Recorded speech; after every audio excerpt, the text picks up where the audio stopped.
You don't need a prophet to tell you that somebody is suffering from a poverty mentality. By these signs and symptoms, you shall know them. Of course, there are so many signs and symptoms of a poverty mentality, but I'll give you 7 of them in this video.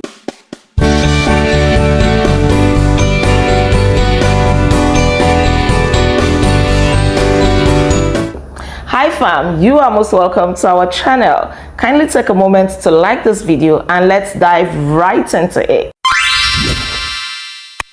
Make no mistake, a person can be rich yet have poverty mentality. So it is not about having money or not having money.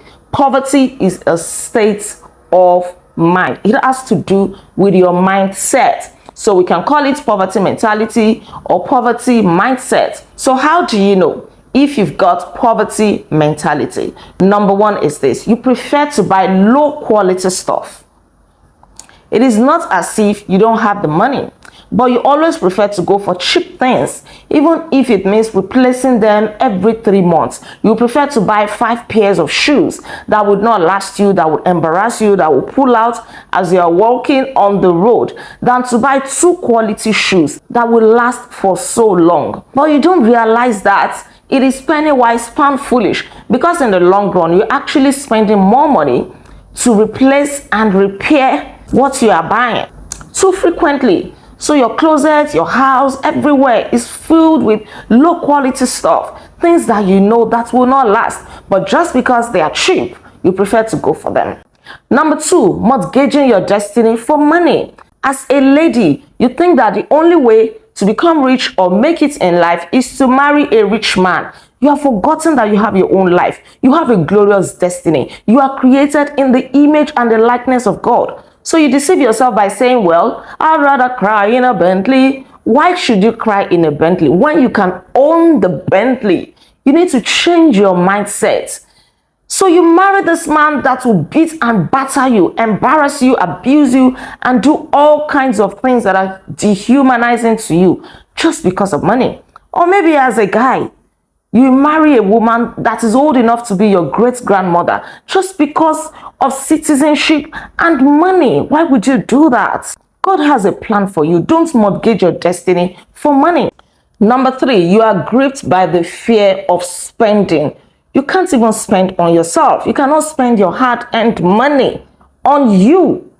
I'm not talking of spending lavishly here, but I mean spending to eat good food, to buy good clothes on yourself, spending on your personal growth and development, spending on anything that will make you feel good, improve your self-esteem. You see it as a waste. It is not like you don't have the money. You just feel like, I'm wasting money doing this. When you go to the restaurant to eat good food, you check the bill, you feel so guilty that, oh, you have wasted money. That money would have cooked a pot of soup at home that will last you for 3 days. In fact, you even help other people to calculate their money.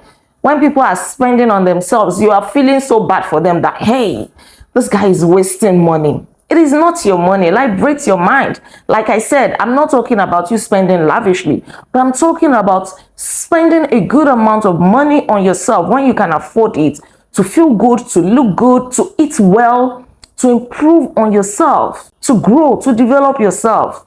Any money that you spend on yourself based on your capability is not a waste, as long as you are not living beyond your means, you are not borrowing to fund your lifestyle and all of that. Try to be spending on yourself once in a while. It is not a waste. Number 4, always feeling like the victim of circumstances.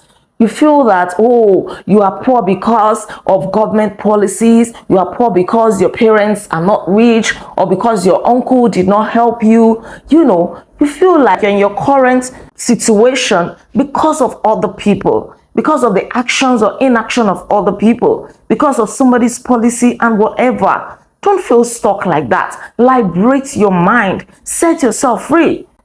You're responsible for the outcome of your own life, not the government, not your parents, not your uncle, not your boss, not anybody. It's a mindset thing. Number 5, you have scarcity mentality. This mentality makes you to hoard things. You hoard food, you hoard information, you hoard money, you hoard everything because you are so afraid that if you give out all of these things, you are going to become poor. So when you go to a party, you pack and pack and pack food. You pack for your husband, you pack for your children, you pack for your dog, you pack for your cat, you pack for the rats in your house because you're afraid that when you get home, there'll be nothing to eat. What if there is no party?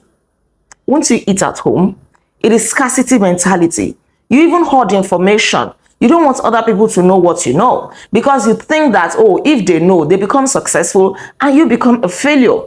You're afraid to give out money. You keep it to yourself. You have nice clothes at home. You never wear them. You are keeping them for the special occasion that will never come. You have foods at home. You will not give them out to those who need them. You feel that if you give them out, you will not have food at home to eat.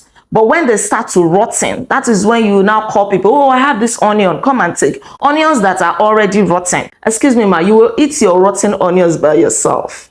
It is poverty mentality. It is scarcity mentality. You don't even give people money because you feel that if you give them money, they become rich while you become poor. But that is not true. Proverbs 11:24 says, one person gives freely, yet gains even more. Another withholds unduly, but comes to poverty. You see, the more you withhold, the poorer you become. Give freely. I'm not talking of giving recklessly, but at least give. Sometimes if you don't let go of what you have at hand, more cannot come in. Number 6, thinking that every wealthy person out there must be a thief or a politician or must have come from a rich family and things like that. You never think that you too can become rich and wealthy in life without necessarily being any of these people, right? That you can make it on your own. So when you see anybody who is rich, who is doing well, who is wealthy, you think that, oh, this person must be a thief, this person must be a politician, this person must be so corrupt. And this is terrible because you cannot attract what you condemn. If you condemn everybody who is wealthy, even when you don't know the sources of their wealth, then what you are saying is that you cannot be wealthy because you are not a politician, you are not from a wealthy home, you are not from a privileged background, you are not a thief. If you want to become wealthy, you have to change your mentality. We know that some people are thieves, no doubt, but not every wealthy person is a thief. Not every wealthy person is a politician or a corrupt person. Have you not heard that God raises slaves, people of low backgrounds, and places them amongst kings and noble men?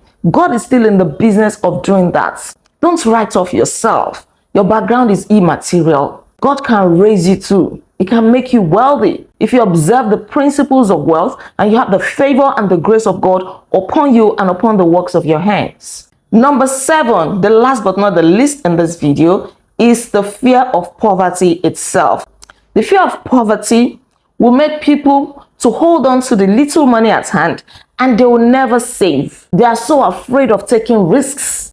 They fear poverty so much that they hold on to that job that is not even paying them well, where they are not being treated nicely. At the end of the day or the month or the week, they have nothing to show for the job that they do.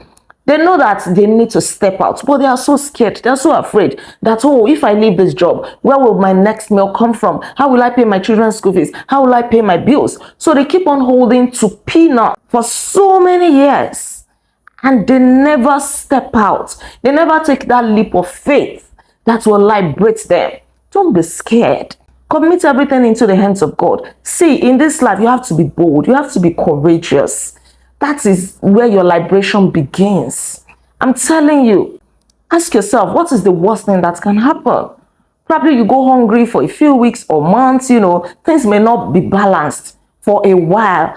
But if you are tenacious, if you keep pushing, if you allow courage to drive you with faith in God, it is just a matter of time. Your situation will turn around for good. All right, these are the 7 signs and symptoms of poverty that I have for you in this video. The good news is that a poverty mentality is curable. Start by changing your mindset. Thank you so much for watching. Thank you for tuning in. Please don't forget to like this video, share your comments with me, and please subscribe to this channel in case you are yet to subscribe. I remain Olaide Agbaje, also known as First Lady, and on this channel, I inspire you to live intentionally. I'll come your way again by God's grace. Until then, be intentional. Goodbye.